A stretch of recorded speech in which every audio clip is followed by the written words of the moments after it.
विनोदजी माझे जवळजवळ 25 वर्षापूर्वीपासूनचे मित्र आहे. आम्ही राजकारणाला सुरुवात देखील एकत्र केली होती आणि ज्या काही राजकीय घडामोडी झाल्या त्यांच्याशी मी चर्चा करून त्यांचं ऐकून घेतलं. आता मी मुख्यमंत्र्यांशी देखील चर्चा करेन आणि मला असं वाटतं की याच्यातनं सकारात्मक नक्की आम्ही पुढे जाऊ.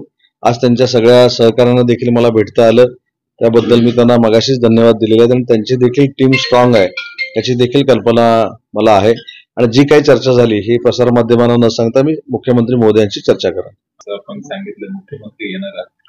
मुख्यमंत्री मोदयांचा उद्या बुलढाण्याचा दौरा आहे आणि ते छत्रपती संभाजीनगरवरनच येणार आहेत आणि मला असं वाटतं की अनेक वेळा विनोदजींकडे मुख्यमंत्री महोदय आलेले आहेत. त्यांचे अतिशय घनिष्ठ संबंध आहेत मुख्यमंत्री महोदयांबरोबर आणि आताच माझं मुख्यमंत्री महोदयांशी चर्चा झालेली आहे. उद्याच्या दौऱ्यात मुख्यमंत्री महोदय देखील विनोदजींची भेट घेणार आहेत. घनिष्ठ संबंधाचा फायदा उमेदवारीसाठी होईल का? मी काय सांगितलं की शेवटी राजकारणामध्ये नेतृत्व एकदा मानल्यानंतर ते जे निर्णय घेतात त्याच्यावर आपण प्रतिक्रिया देण्यापेक्षा ज्या काही चर्चा माझ्या झालेल्या आहेत त्याच्यावर मी मुख्यमंत्री महोदयांशी चर्चा करेन आणि त्याच्यातनं सकारात्मक आम्ही पुढे जाऊ. शेवटचा प्रश्न, समजूत काढण्यात यश आले? हे समजुतीपेक्षा आम्ही दोघेही समजूतदार आहोत. गेले अनेक वर्ष राजकारणामध्ये काम करतोय, त्याच्यामुळे त्यांच्याकडे समजूतदारपणा आहे, माझ्याकडे देखील आहे आणि आमच्या दोघांचा समजूतदारपणा मुख्यमंत्री महोदयांना कळल्यानंतर ते देखील समजूतदारपणा निर्णय घेतील. उदय सामंत साहेब माझे जुने सहकारी आहेत, त्यांचे माझे चांगली मैत्री संबंध आहे.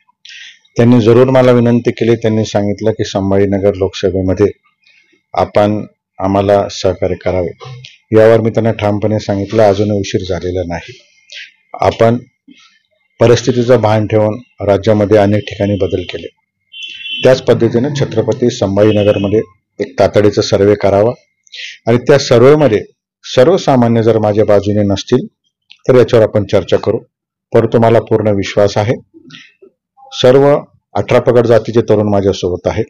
मी निवडणूक लढवण्यावर ठाम आहे.